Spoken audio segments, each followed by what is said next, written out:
Happy Friday. Happy Friday. Hi, guys. What's up, B. Strilla, JTrain? How y'all doing? What up, though? What it do? What it do? All right. So for our new viewers, because I know we have some, let me go ahead and get everybody acclimated. Shout out to Pink Fur for the promos all day that she's been giving out. And shout out to all of y'all and B. Strilla for that hype up video. I hope everybody's doing great today. On November 14th, we're celebrating vets all month. So shout out to JTrain and BA right here, the vets extraordinaire, Navy and Army in the house. I hope you all got a chance to grab some of your freebies of appreciation this week, gentlemen. Nah, for me, I don't really buy into it too much because I mean, it's free, but man, it's at age 50, it ain't free. It's adding all kind of stuff on cholesterol, Right. it's love handles, everything else. So All right. So listen, if you guys have not been following too much, we have a little issue with Facebook. By the way, Pink, we tried to connect to your page. It did not connect now, so it's a whole lot of stuff going on. So just make sure you guys follow us on YouTube, Prim and Proper Sports. Thank you, everybody, for hopping over there. What's up, Yenzer? I'm so glad to know that you are joining us today, as always. And yeah, so anyway, let's get started. JTrain, this is our first time being together since the Panthers. I'll go ahead and put that out there. The Panthers lost to you guys. Congratulations. This is your applause, a tiny congrats for your win 17-7 on Sunday. Literally shut down our offense and our defense with Tyler Shuck. Talk about that game a little bit there. That was in Carolina. well, let's not get it twisted. We're still the Aints. We are 2-8. We're still the Aints. We just ain't lose to the Carolina Panthers. That's okay. But But I mean, I would say I I will just I say thank you for the applause, B. Appreciate it. Uh, guess this is so. the coming out party for Tyler Shuck. He's the 40th overall pick, and he's going to have an easy way. I mean, look, we are priming ourselves to be in the top five pick for 2026 draft. And what you want to see from him is just you want to see if he can play ball to where you don't have to draft a quarterback in that range, and you can get a premier player to either help him at wide receiver, which we need, or defensive end, edge rusher, which we need, any other position outside of quarterback, which we need. So I just think that it was while you saw great play from him, let's just keep it mild and hope for the best and hope because he showed some good stuff. He showed some rookie stuff too as well.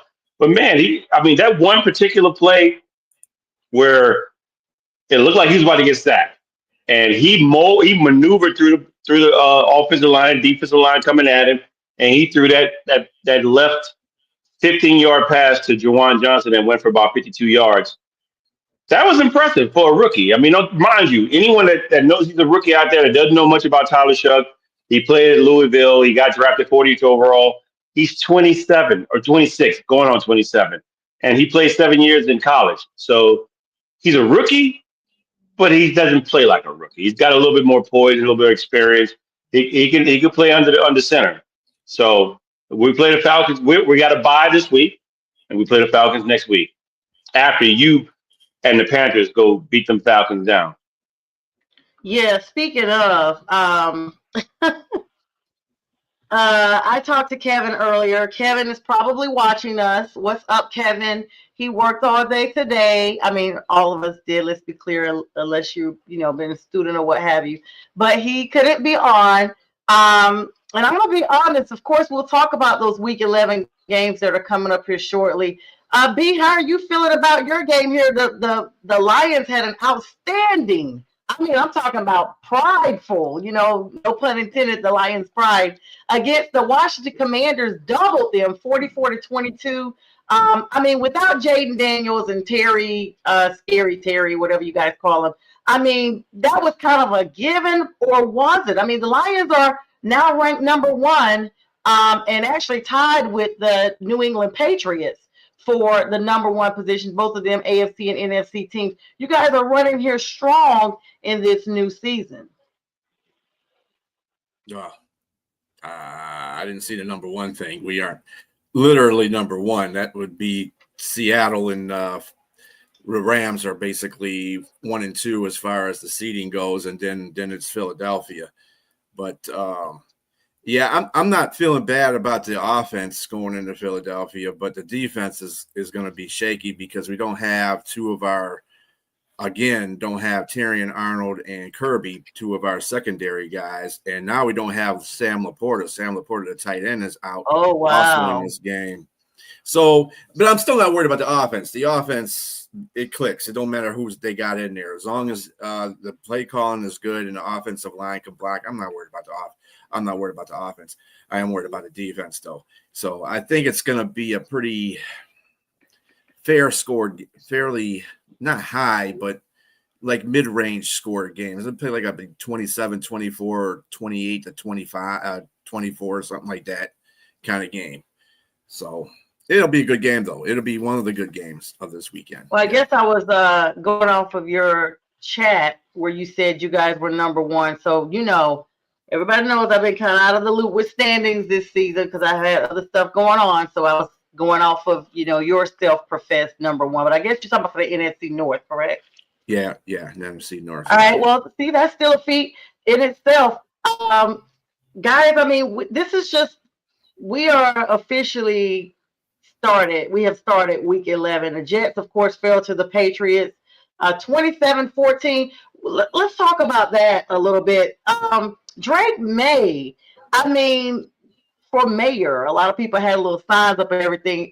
Vrabel and the Patriots look like they have finally found their footing. I don't know if you guys got a chance to look at that game last night, but the Jets look like they were formidable for a little bit, and then, typical Jets that we've seen this year. They fell to the Patriots, but it's always a nice little matchup with them because they are in the same division. But Drake May, y'all, I mean, outstanding yardage, outstanding performance. His O-line protects him solidly. What were your thoughts on that game? Mute. You're muted. Yeah, sorry about that. I like what Drake May is doing for the season. I mean, he's taking an uptick from his rookie year where he had a little bit of up and down, but he's like really taking it to another level. And I think you got to give credit to his coaching. I think coaching matters as well, and adding a few extra pieces here. And they've added but I want to give credit to their run game, especially the rookie. The rookie had 3 touchdowns.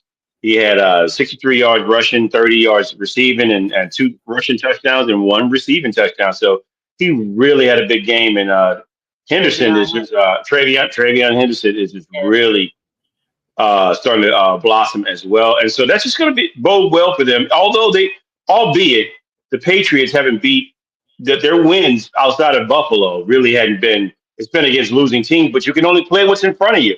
And I just think that they're doing really well, and they're leading the division right now, aren't they? Mm-hmm. Yes, they are. Yeah. So, man, look, let me tell you, look out if they can win out, or maybe go 6-1 or 7-0. They're impressive. They're impressive right now. So, and Vrabel might be coach of the year with this. Wow. What's going on right now, because they made it around. Mm-hmm. What do you think, B? Oh yeah, I agree wholeheartedly with James. That's that New England team is, and they're impressive on defense. People don't realize. I pulled up a couple stats yesterday when I was talking about this game. I was like, dang, they're number 1 against Russia in Russian defense. Their defense is playing pretty solid too, and Stephon Diggs is blossoming in this offense. Congratulations to him and Cardi B. Anyway, yeah, they had this boy last night. Yeah, and they those uniforms last night. I think that I took that. I watched half the game. It was the Jets, but I thought the uniforms were kind of fly actually. They matched pretty well. I did not like them. You didn't like them? No, In I the felt end like they zone. looked like they had been like in the laundry and not properly laundered. It just looked really bad to me. I don't like that faded blue look. I'm like, what? Whoever keeps going these flashbacks in uniforms, like, and then the Steelers. Let's not even get me started on their uniforms. They were hideous. I mean, I don't know. Maybe because my team is just newer, I don't have the same appreciation that older teams have as far as their uniforms. But I was just like that. It literally looked like a prison yard. That's what their uniforms looked like. It looked like it was some type of You talk about yeah, they like have a a Bumblebee Department of one Correction too. somewhere. Yeah, the Bumblebee one is really bad. Oh, they're And horrible. then You can't even blink with Green Bay's those. got a bad one too. Green Bay's got the fake leather helmet things, and that's just hideous too. I was like, come on, just get rid of it. What do you guys They think? had What's those up, uniforms in Bo? 1934 for a reason. Yeah, yeah. What's up to Bo But Crouch joining us? Bo, what's going on? He is also one of our designers, has one of the shots designed that you see behind me. He's designed that. I mean, you guys, so what's going to happen with Justin Fields? This is his, what, third team? I mean, he was 15 for 26, only 116 yards, one tutty. And then the rushing yards, 67. Of course, on the opposite side, he was facing Travion Henderson for rushing yards. I mean, the running back, go figure. But Drake May put up 25 out of 34, over 200 yards, close to 300, 281 yards. I mean, there's just a total, it's not even a mirroring at this stage in the game for where Justin Fields is as a quarterback. His future probably suggests that he may be having clipboards in hand and splinters in cheeks because he might be riding the bench going forward. It's just, it's just not looking good, man. I don't know what to say. You And agree with this is that? three teams. yeah, we still talk about them, buddy, because those are Yeah. hideous. Right. And speaking of running through the scores, the Steelers lost to the Chargers. I don't think anybody saw that coming. I know I didn't. So they've now dropped two in a row. And Steelers fans are now basically having their buyer's remorse on Aaron Rodgers. You guys agree with that? I've talked to some Steelers fans off the record. And I mean, Aaron Rodgers is over 40 years old. He'll be 42 next month. So he's doing well for his age, considering he's a quarterback and the starting quarterback. But I mean, they only gave him 1 year to get his, what, together. What are you guys' thoughts on that? Because we are quickly approaching the end of that 1 year. Look, at this juncture, I am not an Aaron Rodgers fan because of all the craziness and stuff that's been going around with him. But with that said, this is the same thing, the same issues that we saw with Russell Wilson last year. I mean, they were doing great at the beginning to mid-season, but then they start falling off the wagon. And it wasn't all on Russ. People want to blame Russ for it. Yes, he has some of his blame in it, but you got to blame the whole team. And I see some of the same things that happened with them. They didn't really address anything. They at least then they had a couple of receivers, and now you only have really just one, and he pretty much is a one trick pony. So I think Yeah. teams are knowing who they are. They they can shut down. If you shut down one wide receiver, you don't have really a run game. You got a decent defense, but they can only be on the field so long. I just think that they're up. You know what, creek without a paddle. Yeah. B, do you agree? I mean, it was all good just a week ago, but let's be clear, a lot of Steelers fans were not really buying into Rodgers from the onset. He had this long holdout, this whole big production with Pat McAfee making it, an official supposedly announcement that really wasn't.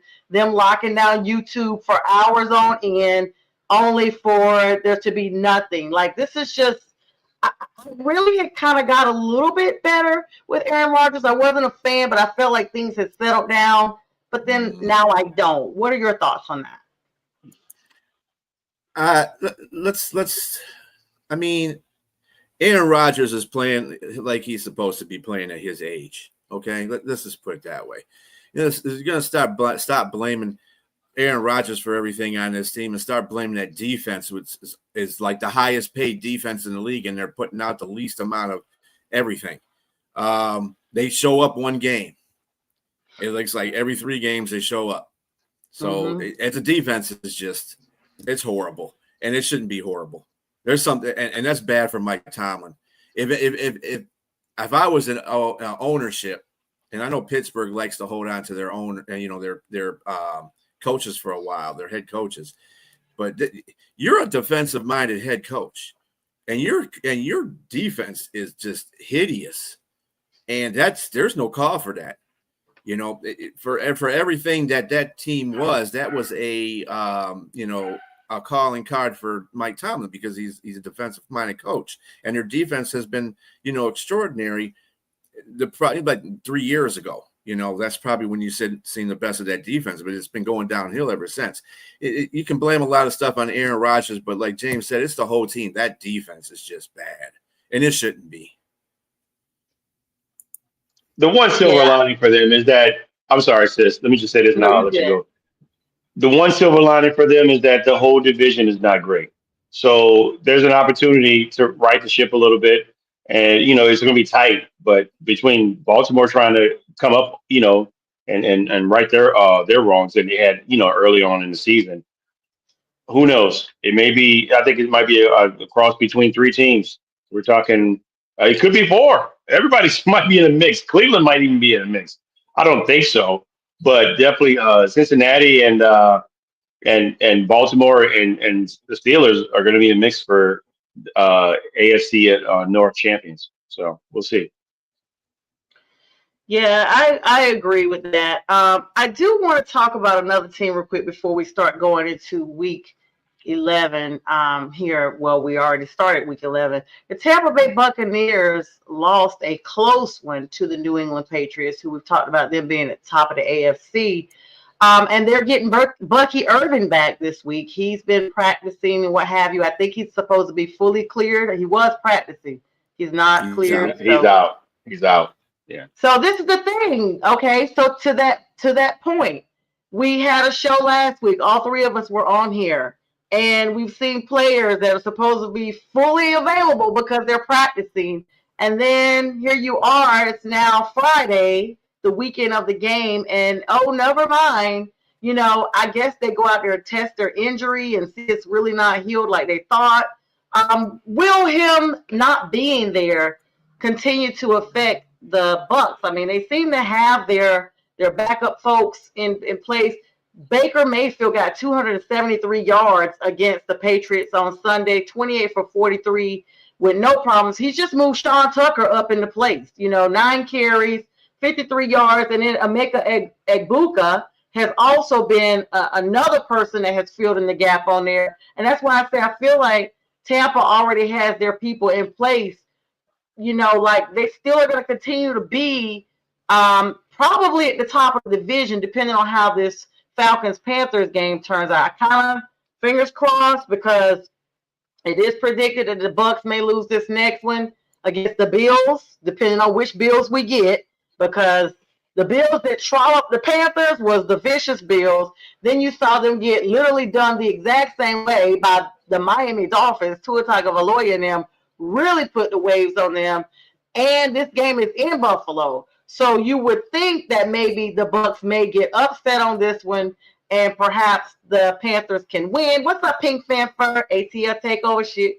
The A is gonna be blue tomorrow. And so if they could win, if they could lose and we could win, the roles will reverse in the South. Even though we had this loss of the Saints here, JTrain. Are you guys particularly concerned at all about Tampa Bay, considering they continue to be plagued with these injuries? You want to go, B? Right now, Tampa Bay is probably healthy. They're the best team in that division. But with all the injuries that are taking place, it's that division is starting to remind me how the AFC North is going right now. Anybody can win a division right now. I mean, hell, even the Saints could if they go on a run. Yeah. We're gonna get there, because me and Kevin talked about that. JTrain, we're gonna get there. I hate to see it.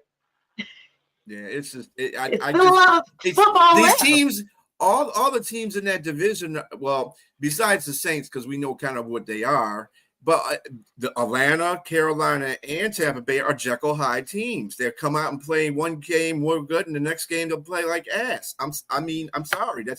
It's Atlanta's the other team that does that. Between Atlanta, I don't know which team is going to show up on Sunday out of those three. At least New Orleans Saints. They got their they're on a track. It's not always on the track, but they're on a bye week this week, so they're going to get some rest before they take on the Falcons, which is going to make them. And let me just tell you real quick, B. I'm sorry, I just got to plug this in. Today I did some research while I was on the phone with Kevin about why is there such. I asked him this question. I said, the Falcons are playing the Panthers, and I like to think the Falcons are rivals, but I've asked so many Falcon fans, and they don't consider the Panthers a rival. They legit don't.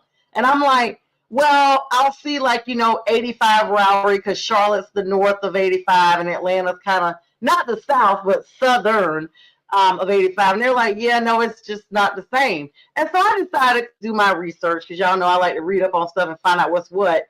And I was like, well, maybe it's because, when New Orleans had Katrina, unfortunately, a lot of people had to relocate to Atlanta, but it's not that's just a tiny, tiny portion of it. These teams came into the league around the same time. Atlanta got the go ahead in 1965. They started their first games in 1966. The Saints started the fall of 1966 with the go ahead to join the NFL in 1967. And both of these teams, y'all, no lie, 55 and 55 is their record. They are dead even with the games they've won and lost against each other. Atlanta owns one tiebreaker. They've only seen each other one time in the finals, and Atlanta owns just that one. But other than that, it is 55-55. It's like tit for tat every game. So they are super competitive. They're the only two teams in the league that have that close of a record, and they're the only two teams from the southern part of the NFL region that have that type of rivalry, and it is justified. So, JTrain, I gotta get your talk because this is your team, and I'm gonna be honest, I'm proud right now of the Saints. I mean, I did not know. You could probably see the hypeness. I'm so happy that somebody's giving it to these freaking Falcons. I did not know that it was that close of a. It's just back and forth. Yeah, you got it. I mean, the Falcons owned us mostly in the 80s and the early 90s, the Dion, the too legit to quit era. When they were around that time, Jerry Curl dudes and everything. Yeah, come on, Hammer hanging around. Yeah, they were legit. They were legit. And it was just a real good. It was a bad time for us because this is during the time when we were wearing the brown paper bags. But but then along after Hurricane Katrina, along comes Sean Payton and Drew Brees, and that is when things turned around. And as a matter of fact, the first game we played, it was the block by what's his name? He's got AL. Yeah, he's got the statue. He's got a statue. Mm-hmm. Yeah, but he didn't pass yet. He hasn't passed yet. Oh, he hasn't? I thought he did. No, he's just really not in a good way. Yeah. Maybe he did. I could be wrong, but we're talking about what's his name? I can't even think of the guy's name. I'll find out. Yeah. But that was the game that was the first game in the Dome, and we beat the Falcons. And then you just see it just started an avalanche of wins. Of course, Steve Gleason. Yes. Steve he started I started avalanche of wins, and of course, we owned the Tampa Bay. We owned Atlanta. We just didn't own the Panthers. We always had a hard time with you guys, but definitely owned them Dirty Birds, them Funky. We had gumbo, and the Falcons were the main ingredient. So it was pretty much. That just shows how much you guys had to rally back, though, too, because that means if you were down for 2 decades, 80s and 90s, with that whole Jerry Curl, too legit to quit, gold chains, and fast cars down here in Atlanta. I remember prime time, that's put them on the map, whatever. then that means y'all double work. And I respect people that come from behind way more than people that is automatically silver spooned it. If you already have the silver spoon advantage, I'm not going to, rally for you. But if you have literally dog fight your way back to an even matchup, that I always said I like Drew Brees. I'm not a Sean Payton fan. This might be a tiny Oh, he way for me to did. just go ahead and do this once again. What's up, Scott? But yeah, Steve Gleason is only 48 years old, Still, so he's yeah, still he's still alive. alive. Yep. He lives in He's just not in a Spokane, good way. Washington. He's not in a good way. Yeah, Right, he's right, still right. He alive. has ALS, but I mean that is just something I had to plug in, just as a little forethought. All right, of course, a couple more games to go through here before we, at the 30-minute, we'll start talking about our next week going up. The Bears took care of the Giants. Once again, the Giants just cannot get it together. I mean, they looked like they were trying to play, and to be honest, I'm shocked that the Bears struggled that much because Caleb Williams had been playing lights out. But this game not only ended in a horrible 24-20 loss for the Giants, who have now only won 2 games. One of them against the Saints. I don't even remember who the other one was. But No, they No, won. no, They hold won on. They against lost the against the Saints. Chargers. They beat the correction. Chargers and they beat the Eagles. Correction. Yes. I knew they played, out of all of us, they played the Saints. Yes, and that was a shock. I don't know how they beat the Eagles. That was their hypeness. They are 2-8, y'all. They fired Brian Daboll. And as a matter of fact, they scored most of their points in the second quarter. Jackson Dart, 19 for 29, 242 yards. So he has an arm on him. And he was actually overthrew more than what Caleb Williams did, who had 220 yards. But then you got Tyrell Tracy Jr., who was there with him. Darius Slayton. We know that Scatterboo, their rookie, is out for the season, unfortunately. And then Malik Neighbors wasn't available as well. But then the Bears just edged this one out. Like whenever there's a call that comes down like that, especially like with Roma Duze and all the weapons that they had, that is just being outcoached. Chicago goes on to being 6-3, very competitive in the NFC North. I'm sorry, B, but they are. They look way better than they did the previous 2 years. Who do you guys think that the Giants can get to fill this slot? I mean, they got For no choice Dayball right being now. They're absent. 30-30, and they're, what, they got the intern coach right now. What coach is it? The offensive coordinator, the passing coordinator, or something like Jameis that. That's Winston taking is over. now getting the start. Yeah, Welcome again, back. they have no choice because Jackson Dart is in concussion protocol. He's going to be out this game, Yep. and then Russell Wilson has been demoted to third. And I'm surprised he hasn't just been put on a practice squad. But anyway. The Giants, yeah, I think that Daboll is the one that lost the last 2 games. When you have a team coming, you have to come from behind and play like that. That shows a lot of moxie for your coach. You can't lose when you're beating a team by 19 points in the fourth quarter. You can't lose that game. And they found a way to do it. And that's with Jackson Dart. So, I don't know what's going on with the Giants. They're up and down. And, hey, I'm going to tell you this. I like the Bears. But let's not give them too many flowers yet. They came back against 2 terrible teams. And they should have lost to Cincinnati. They should have lost to Cincinnati. If Cincinnati couldn't tackle a tree, so that's the reason why they won that game. And then the Giants just self-destructed with Russell Wilson at the helm because Jackson Dart got concussed. And because the Jackson Dart was killing them. I mean, he was killing Chicago. Chicago's defense is not that good. They're not that what do good. you think, So, JTrain? Yeah, you're right, B. You're right.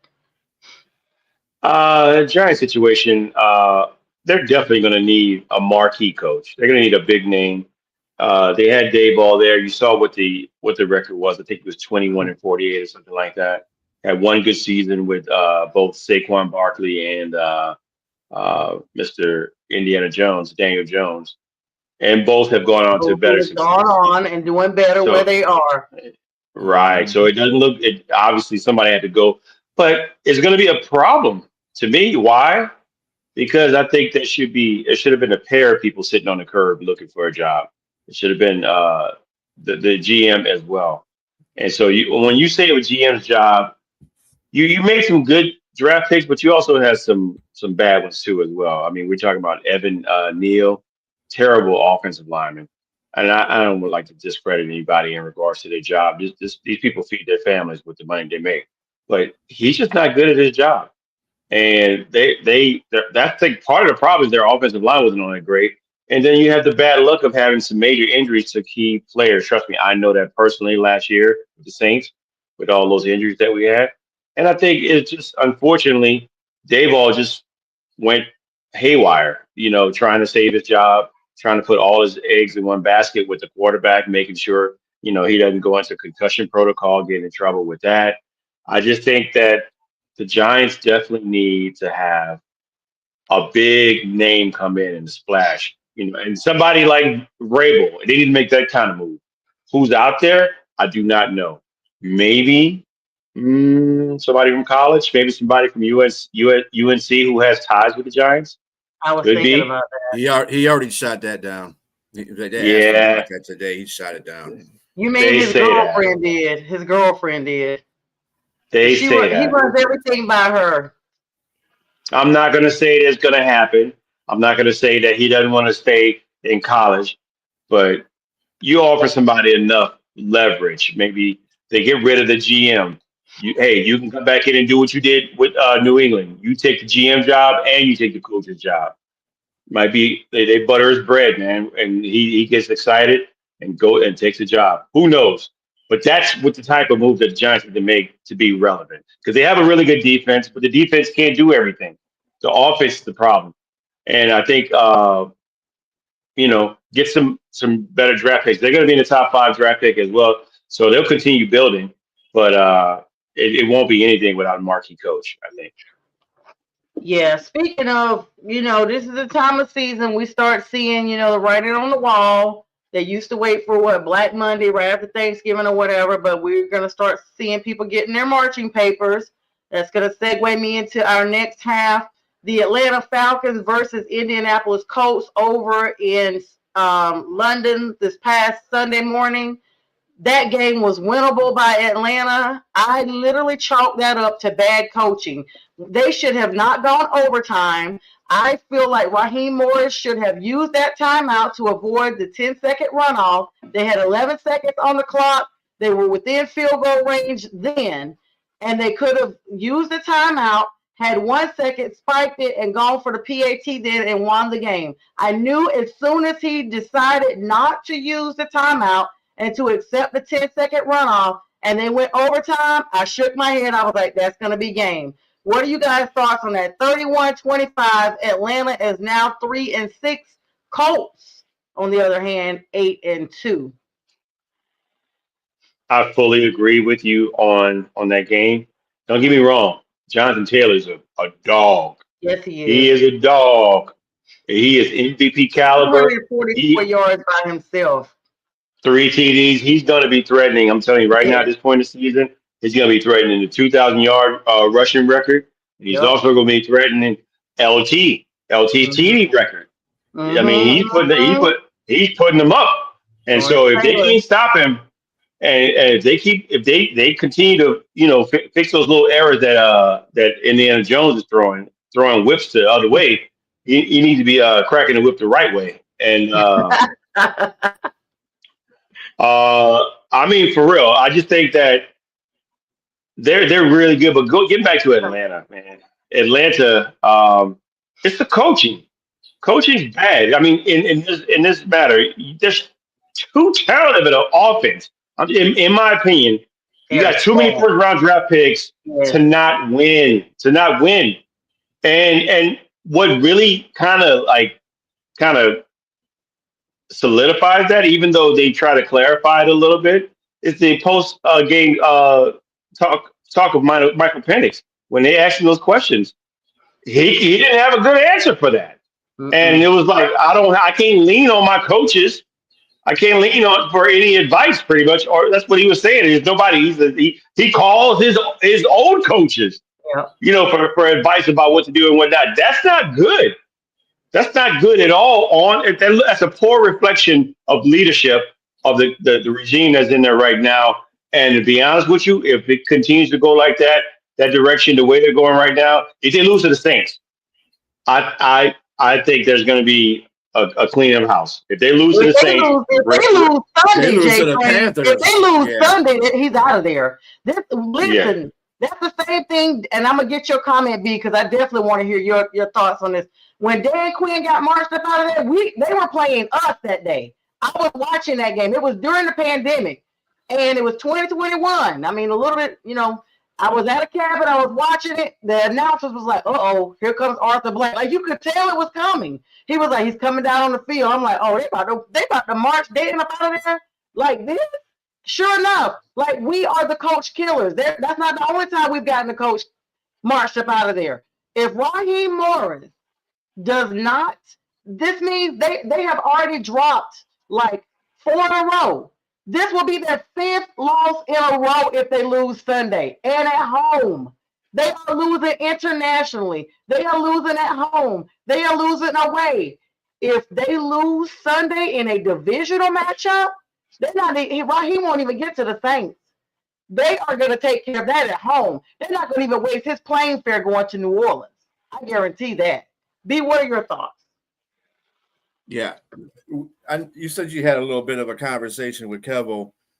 Did he try to make excuses for the team, or did he acknowledge the fact that they need to change the coach? Because he's been talking like the coach isn't the problem, and that is BS.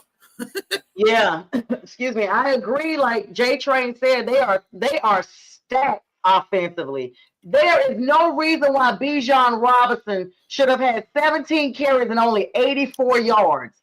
17 times he was hit.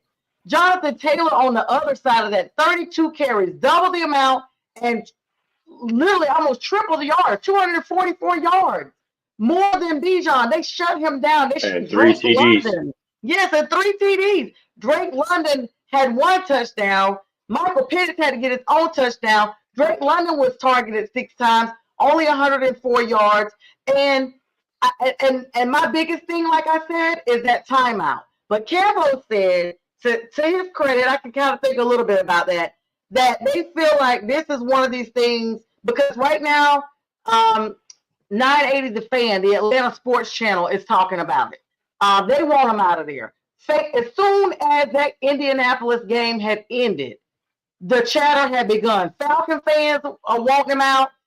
Falcon people all around the town are talking about wanting him out. And my whole thing is, when you get the media involved, the ownership will listen. Sometimes that's the catalyst that it takes to get somebody out. And I guarantee you, we're sitting here now, you can snapshot whatever this conversation. If the Panthers win on Sunday, we will be talking about how Raheem got marched up out of there the next time we all meet. But Kevin says he thinks that they don't want to give him a break because he's a black coach. That he's not, he admits that there is some issues, but he feels like it could kind of work itself out because Raheem hasn't been there long enough. Raheem has been a coach before. Yeah. You are too talented. I can see if he didn't have the talent to say, yes, that would save his job. But you got first round draft pick wide receiver, first round draft pick quarterback, first round draft pick running back, first round draft pick tight end. You can't ask for more than that. Come on, the offensive side. He's got yes, picks on the defensive side too. Come on, man. Come on. Yeah, you're a defensive coach. First round draft pick bookends. You got first round draft pick cornerback. You got a first round draft pick. Anybody else on defense? No, I think that's it. Yeah, but either way, that's it. I mean, I was about to keep going. But with that said, if he loses, or if the Atlanta Falcons lose to the Carolina Panthers, and Raheem Morris finds the exit, does Zach Robinson follow him, or does he take over as interim and the offense runs through him and the coaching runs through him? Because he's his guy. He picked him, handpicked him out of Atlanta. I mean, he came from there. If he handpicked them, they both have to go. That's what I think too. In Carolina, when they got rid of Ron Rivera, they decided they want to start next. It was Cam. Cam came out like, hey, Don't come out and say this was amicable that I left on my own. You guys forced us out. And eventually, when David Tepper took over the team, they kept letting people go until nobody was left from the Ron Rivera era. The Falcons are cooked.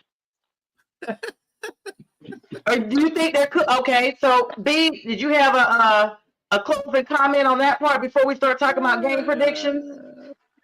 Well, as far as Zach Robinson is concerned, I think what Atlanta will do, they'll probably fire if they lose to the Carolina Panthers. They'll probably fire Raheem and make Zach Robinson the intern coach just to see if he's got what it takes to be a coach.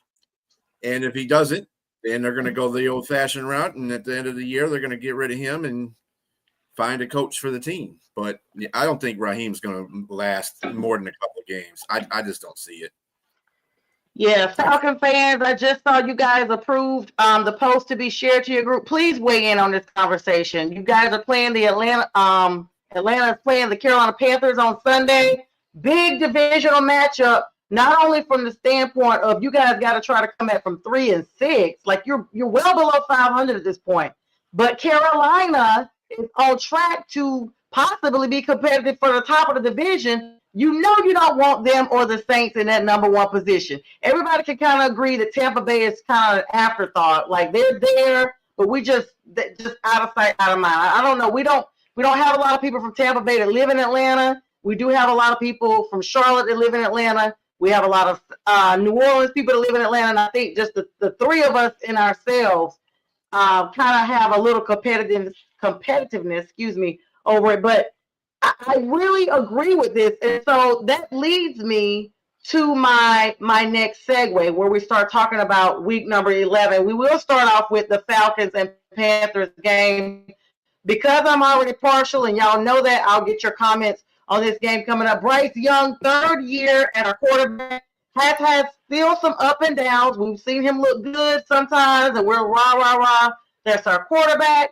But then it's not that Bryce looks bad, but his O-line does not protect him. Or we see the pockets collapse, which is the same thing. Or the defense, minus J.C. Horn's explosive plays, they are stagnant. And Rico Dowdle was silenced by the Saints. Going into that for this upcoming game on Sunday in Atlanta, what are you guys' thoughts on that?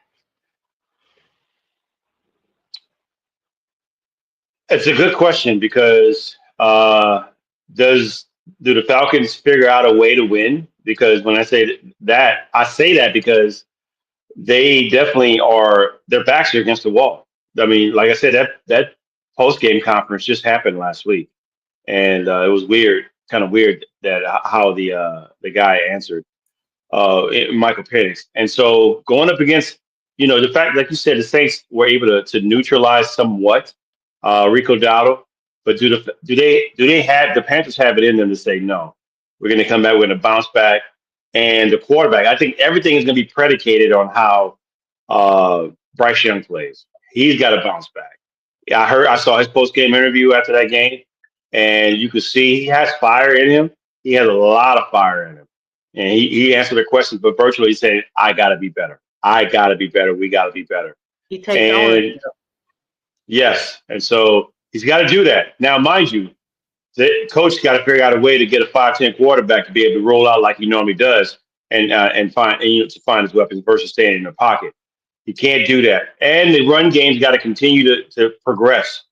That helps the quarterback. It helps any quarterback, but it'll definitely help him because he was been in the funk. So, do I think they go into Atlanta and win this game? Yes, I do. I think their run game bounces back. I think the Falcons are with what they have right now is better a bit of a train wreck. And again, I'm just Pandora's box got open when Michael Penix answered that question the way he did.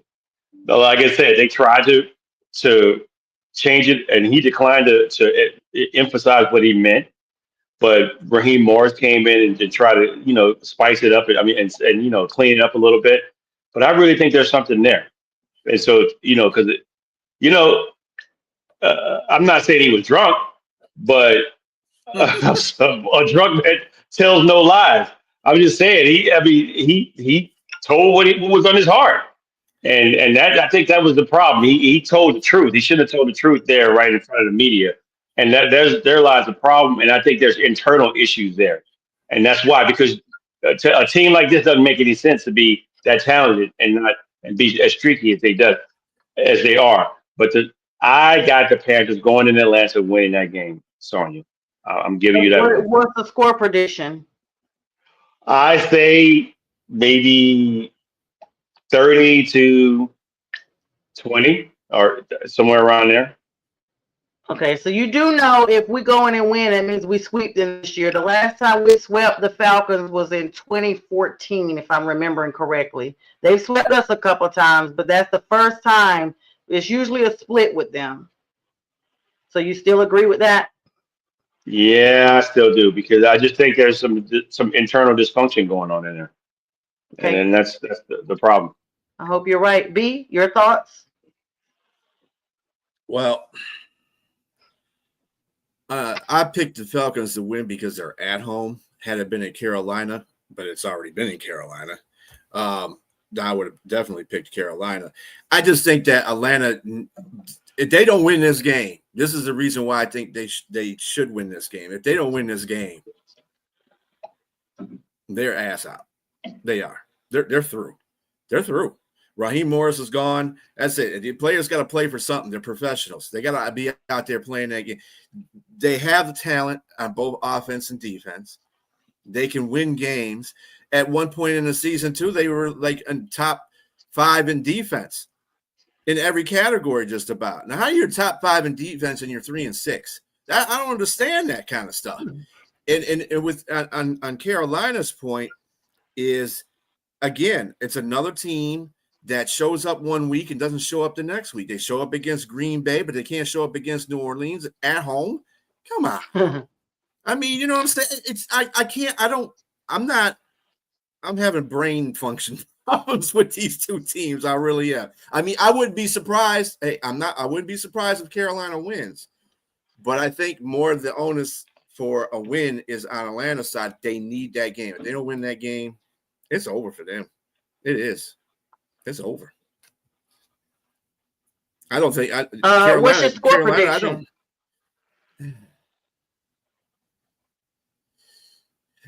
That's the other thing about Atlanta too. Their kickers. They would have just kept.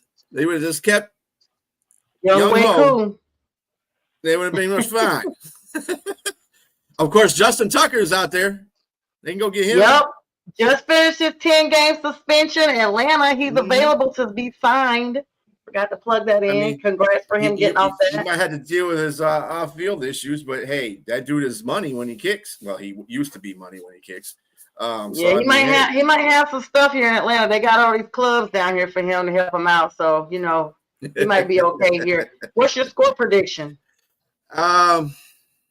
It's a field goal. Like I said, either way, I think it's like around mid-20s, 20-17, 21 to 18, or 21-20 or something like that. It's going to be a field goal that wins the game. And like I said, I'm picking Atlanta, but because it's in Atlanta, but it could go. Carolina could win this game too. So we are 9-22 on the road against Atlanta, which means we've lost 22 games in Atlanta. They've won 9 in Atlanta. I pulled all the stats before we hopped on. Excuse me. Even the season we were undefeated, our only loss came in Atlanta. For the entire season, that was the perfect season, and it was towards the end of the season. I'm still scarred by that. But because I am a fan, This is different. The Falcons don't look like they're supposed to be. Well, y'all know I'm a roll with the Panthers regardless. And even if I saw the scoreboard, I'm still gonna, to the very last second, if we were down 50 points, I'm gonna still say we're gonna win. So I'm gonna say the Panthers are gonna win. I will agree with B though, it will be close because it always is. And every time I've seen it in Atlanta, it's always close in Atlanta. It's hardly ever close in Charlotte. It's always every time it's close in Atlanta, like less than a touchdown close every single time. So I feel like As the you should. Panthers are going to win. It's probably going to be like, at this point, I'm probably going to say like maybe 23-17, still a touchdown or something like that. Somebody's going to miss an extra point. We already know. That's why I said 6 points. I'm going to give it 6 points, and I'm going to go with the Panthers. I do not want it to come down to a field goal, and I have not decided if I'm even going to that game. And I'm normally there every year, but this year, I don't know who I would go with. Kevin, if he decides to let me have his extra ticket, I'll go with Kevin and we'll be side by side. But he's already told me it's a conundrum of bird nesters there. So, I mean, I'm always surrounded by them when I go anywhere. I don't ever do research on the seats. But I'm going to pick that we're going to win. Let's talk about the Saints are on a bye this weekend. I'm getting ready for the Falcons. Good luck to you guys on the following week when you all play them. That'll be the Sunday of Thanksgiving week kicking off. We are running through November rapidly. But the Lions and Eagles, everybody and their mama is talking about that game. They have the big display on Sunday night at 8:20. But I'm going to be honest, B. I'm going to give you my plug. I think the Lions are going to wrangle the Eagles because this is not the same Eagles we have seen last season. But they may try to stand up. This game is in Philly. Sunday night, 8:20, NBC Peacock. Your thoughts? I'm gonna get JTrain's thoughts first, B, because I see the little look of defeat there that you may not be 1,000% certain. I want to see certainty. I want to see yes, divide and conquer. Go ahead, JTrain. I think the Lions are going to be the Eagles, and I think here's why. I think just as we spoke about the Falcons having some dysfunction within the organization, there's definitely some brewing of dysfunction as well within the Eagles nest. I just think that AJ Brown is really he needs to keep his mouth shut in the media. He's also saying things as well regarding wanting to get his stats and everything else. Shut that up, man. Nobody wants to hear that. You're winning. You guys, what, 6-2? I think they're 6-2. 7-2. Yes, 7-2, man. I mean, and he's on media talking about he after 2 hours after the Super Bowl or 2 days or something after the Super Bowl, he it went away, the feeling of it. And no, you know how long, like B, y'all never been to the Super. Nobody want to hear that. Man, Right. you gotta shut up, I dude. saw those comments. I was like, is this really for real? He's talking about if you got me on your fantasy, drop me. I was like, is he okay? Like mentally, is he okay for real? Like we have to check in on that kind of thing in this day and age. Look, I get it, man. You don't have your stats. You want your stats, but you don't say this stuff out loud. That's so degrading to Yeah. your team, and it's so Yeah. disrespectful to other teams that have never been in your position. Guys that wish they could be in your position, and you're just like, man, and you have the opportunity to say, fine, I'm a player. This is the typical diva mentality, but it's to the umpteenth degree.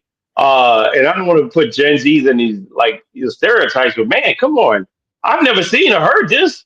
I know T.O. was pretty bad with some of the things he said, but I love me some me, but this dude really love him some him. And it's just you got to really be quiet about these types of things, man, because that could tear away the fabric of your team as a tightly knit unit. And I just don't understand that. I don't get that. Coach needs to nip that in the bud.